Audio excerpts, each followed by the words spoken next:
He once held the Guinness World Record for most pull-ups with 4,030 in 17 hours. He has completed over 60 ultra-marathons, triathlons, and ultra-triathlons. He's a highly successful public speaker and author. He's David Goggins, and here is my take on his Top 10 Rules to Success, Volume 10. Enjoy.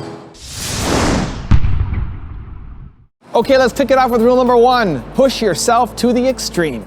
When I got through with that first 100-mile race that I did around that 1-mile track that I didn't prepare for, and I was considerably,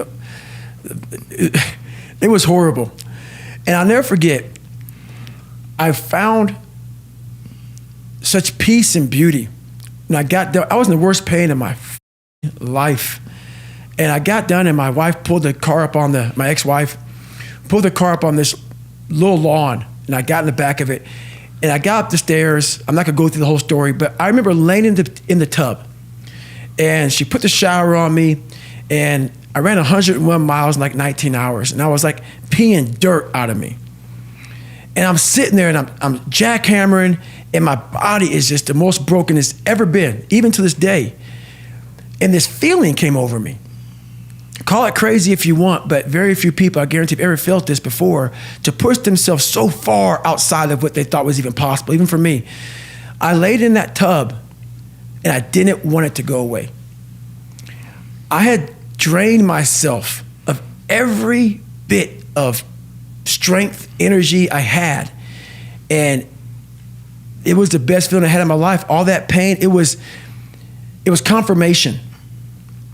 It was confirmation that I had gone through a crucible, and I had figured out another level of David Goggins, a level that I thought was humanly impossible for anybody to do. When I was at mile 70 and pissed all over myself, and I had 30 more miles to go, and I was damn near dead, and I was able to go 31 more miles. In that process of the next 31 more miles, I found out more about myself in that 31 miles than I ever have in my entire life. The conversations, the mental blocks, the roadblocks, everything horrible. It was just feeding at me like light speed. Get the f out of here, man. But I was able to figure out different tactics. And when I finally got done with that, and I laid in that tub and it was over, the feeling of, my God, man, you just really discovered a whole new world, a whole new part of the brain that I guarantee very few people have. Rule number 2, tap into suffering. So think about it, when I say suffering, people cringe. People, that's the one word, whenever I post about it, people cringe. It's not about suffering and how people may look at suffering. Like you have to just go to a place that just every day of your life is suffering. You have to tap into suffering every day of your life because we have so much scarring that we have to clean up. You have to look at suffering as almost like I look at failure. To succeed, you must fail. In failure and in suffering, all the answers are in there. All the answers to all the test questions. The test is your life. All the answers are in there. You don't have to live in suffering and pain and failure all the time. You have to learn, I need to visit it. Like people hate working out. You're only gonna visit working out maybe an hour a day. 23 other hours of the day, you're not in it. But how you become in shape is you must visit suffering, visit working out 1 hour a day. Visit suffering 1 hour a day. Visit your past failures 1 hour a day. The relationship with it is the answers are in there. They are in there. Within the suffering, go in there, and I call it the live autopsy. The live autopsy. How you find out someone died? They crack you open after you're dead. How you can live is do it while you're alive. Go back in your brain, crack it open while you're alive. Don't wait until you're dead to figure out why you died. Do it while you are living. Go in there, go into the suffering, go into the pain of your life and say, why did this suck for me so bad? Why am I afraid of all this stuff? Why have I shut down the whole world? I guarantee I'll tell you why you shut down the whole world. It's in these nooks of the suffering within your brain, in the scarring, are all the answers to why you are on the couch feeling sorry for yourself. They lie within the scars. Visit them for at least an hour a day. Study them. and then you'll find out more about yourself. You will then grow. So don't look at it as every day I suffer. Go into it an hour a day. Learn from yourself, learn from life, learn from your failures, learn from your insecurities, learn from your self-doubt. Don't just say, I'm afraid to jump off an airplane. What makes you afraid of it? Study it. That's why I studied my mind. Why I became so powerful in the mind is because I realized I was weak. So instead of running away from the mind, I dove into it and said, what is making me weak? Oh, this makes sense. I came from hell. I came from a place that beat me down to nothing, which is why I'm afraid. All this makes sense. So systematically, one by one, I went back and met every single person in my mind, every situation. I went one-on-one with them again in my mind and said, okay, let's now revisit this. And that's how you do it. That's how it works. Rule number 3, study your days. I write down my day. And what I do is I go back and study that day. Like sometimes I might get sick. I might be overtrained. I might gain a couple pounds here. I might feel whatever. It's like my accountability journal of what I'm doing with my life, physical, mental. I had an eating journal, all this shit. And it helps me go back to, once again, study. I'm a lab rat. And I study myself. And I'm like, when I'm feeling f***ed up, I go, okay, what did I do last week? And usually I can find out where I messed up last week, how much I'm traveling, how much I'm sleeping, how much I'm doing all this stuff. And through journaling, man, you can really figure out so much about where you're messing up in life and what you need to fix about yourself. Taking constant inventory. Being honest about that. And that's the thing about it. You cannot put bullshit in there. Yeah. It's got to be a real journal about, hey, today I messed up here. Today I should have been a better person here, and not just saying it, but actually trying to fix it tomorrow. Rule number 4, do things your way. Well, I sat back and I had the top 5 people come at me, top 5 publishing houses, and it was down to the last 2, and they're offering $300,000. I'm a first-time author, and I decided to go with one of them. And $300,000 for a guy like me, I'm sitting back, that's pretty good money. So a few days before I was going to sign the contract, I sat back, talked to my fiance, my family, and everybody's like, hey, this is good, this is great, whatever. But I started thinking about my life. I started thinking about everything that I've gone through in my life, everything I had gone through, and I had a chance to reflect.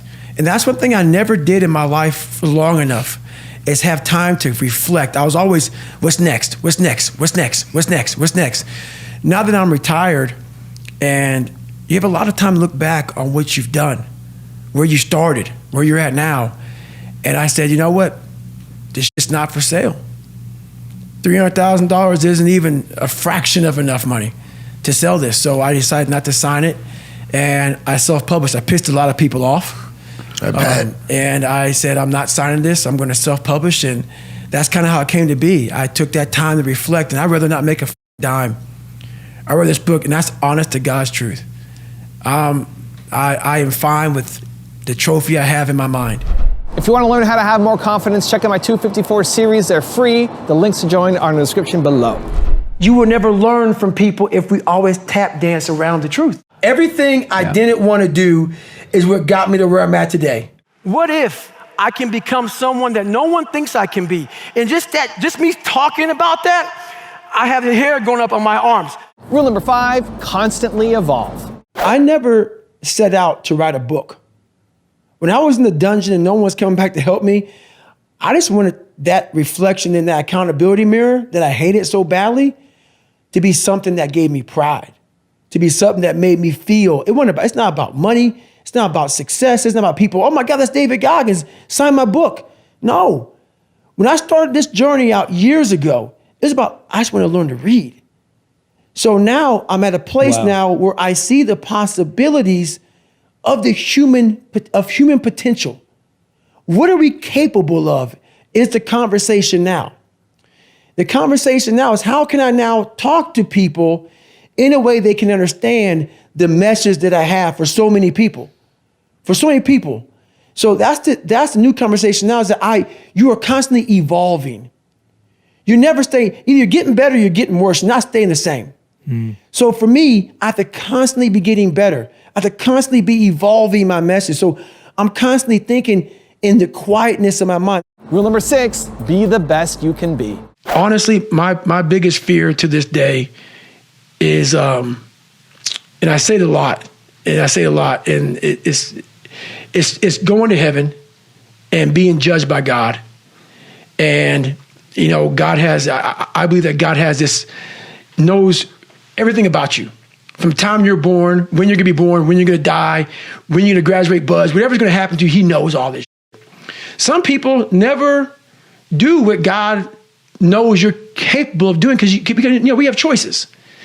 My biggest fear in life was to get to heaven and God look at me as I'm being judged, and I was some fat 300-pound guy like I used to be that still sprayed for cockroaches. That's okay. It's what you want to do. I didn't want to do that, and I made $1,000, a month. And I got to heaven, and God laid out this chart in front of me, and He said, "Hey, man, look at this chart." And it had my name on top and all this amazing shit. And I'm like, that's not me, man. He goes, that's who you were supposed to be. My biggest fear in life is that one day if I ever get judged by something, someone, some energy force, that I go up there and I failed the mission. Whatever force up there thought I was supposed to be some badass and I went up there underachieved. I want that force up there that knows everything to be writing as I'm living and saying, I had no idea he even had this in him. So I want to just be the best I can. And a lot of people say that. I truly mean that. Rule number 7, be happy with who you are. I realize it's not about money. It's not about fame. It's not about being accepted by your peers and everybody else. It's about figuring out who I am and being happy with who the I am. Even though I'm going to be judged for all these things, being able to put a middle finger up to everybody and say, this is David Goggins. And to get to that point, it felt great. Rule number 8, tap into your mind. Don't do everything in your life for money. Don't do everything. Yes, we need it to survive. There's a great drive and passion behind doing things for the mind and the soul. There's a great drive in that. Everybody goes, man, you talk with such passion. This is a life. This is my life. So that's what I want people to get from all this stuff, man. Like there's something inside you. The brain is the most powerful thing. The mind is the most powerful thing that we have. It's not your phone. It's not the computer. It's not anything. It's your mind. And if you can tap into that, you can come from the daggone roots of hell and become such a great seed, a powerful seed that can grow into some great daggone garden. And people don't get that. It's all up here. The power and the magic's up here. Rule number 9, find your purpose. And if you don't believe that you're here for a reason, your life will seriously hurt. And I start looking at my life and all the shit I went through as God put me, God, whatever you believe in, put me here to go through this.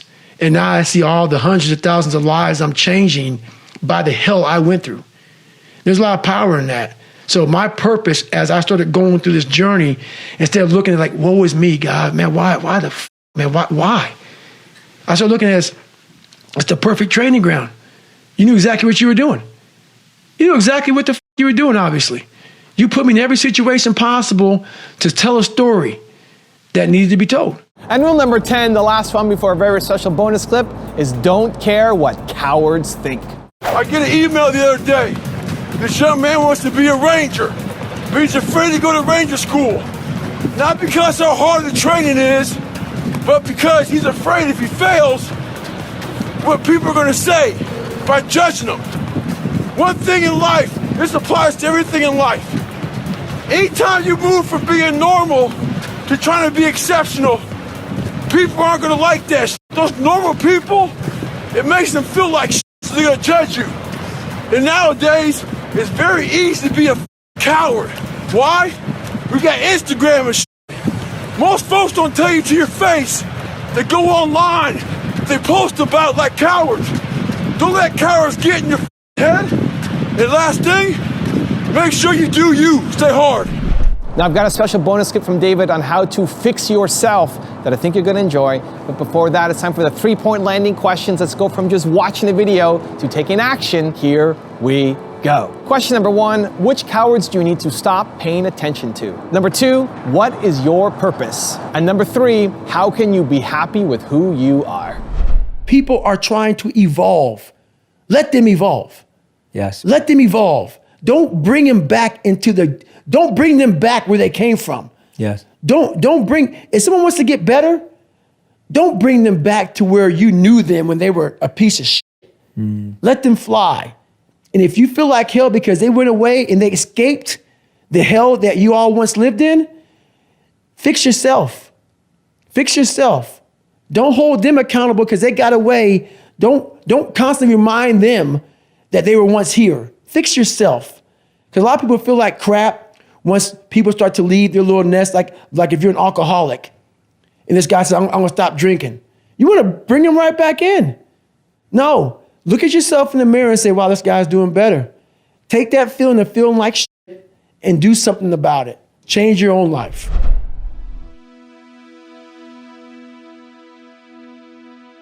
If you want more David Goggins, check out the top 50 rules video I made on him. The link is right there next to me. I think you'll enjoy it. Continue to believe, and I'll see you there. Because most people are weak. The whole thing about comfort zones is if you live in one for too long, that becomes your norm.